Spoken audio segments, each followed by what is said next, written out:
7. Meningkatkan keingintahuan intelektual. 8. Cenderung mengurangi ucapan dan pengulangan kata yang tidak perlu. 9. Membuat ingatan terhadap pelajaran lebih lama. 10. Dapat memberikan konsep baru dari sesuatu di luar pengalaman biasanya. Setelah pengertian media audiovisual, kita masuk ke jenis media audiovisual. Yang pertama ada media audiovisual gerak. Adalah media instruksional modern yang sesuai dengan perkembangan zaman, yaitu kemajuan ilmu pengetahuan dan teknologi, karena meliputi penglihatan, pendengaran, dan pergerakan, serta menampilkan unsur gambar yang bergerak. Jenis media yang termasuk dalam kelompok ini adalah seperti televisi, video, dan film bergerak.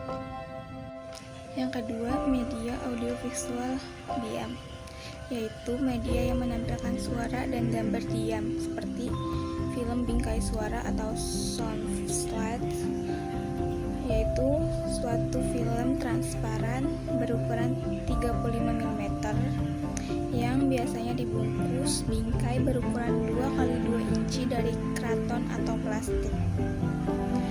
Film rangkai suara berbeda dengan film bingkai.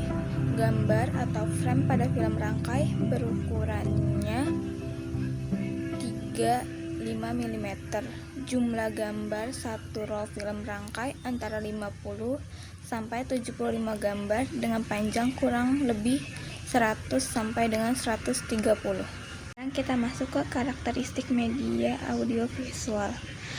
Teknologi audiovisual adalah cara untuk menghasilkan atau menyampaikan materi, yaitu dengan menggunakan mesin-mesin mekanis dan elektronik untuk menyajikan pesan-pesan audio dan visual. Pengajaran melalui audiovisual jelas bercirikan pemakaian perangkat keras selama proses belajar, seperti mesin proyektor, film, tape recorder, dan proyektor visual yang lebar. Karakteristik atau ciri-ciri utama teknologi media audiovisual adalah sebagai berikut. Yang pertama, biasanya bersifat linear. Yang kedua, biasanya menyajikan visual yang dinamis. Yang ketiga, dengan cara yang telah ditetapkan sebelumnya oleh perancang atau pembuatnya. Yang keempat, merupakan representasi fisik dari gagasan real atau gagasan abstrak. 5. Dikembangkan menurut prinsip psikologis, behaviorisme, dan kognitif.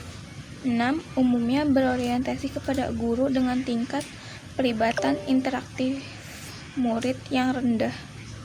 Nah, yang terakhir kita masuk ke kelebihan dan kekurangan media audiovisual. Secara umum, media audiovisual mempunyai kelebihan dan kekurangan sebagai berikut. 1. Kelebihan media audiovisual. 2. Memperjelas penyajian pesan agar tidak terlalu bersifat verbalistis atau dalam bentuk kata-kata tertulis atau lisan belaka.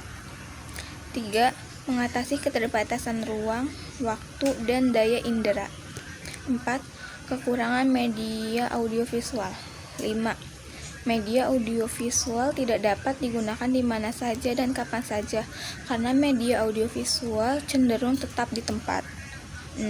Biaya pengadaan media audiovisual relatif mahal.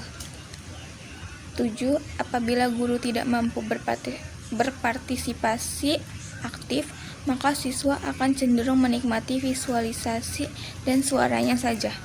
Sekian dari penjelasan dari saya. Lebih dan kurangnya mohon maaf. Assalamualaikum warahmatullahi wabarakatuh.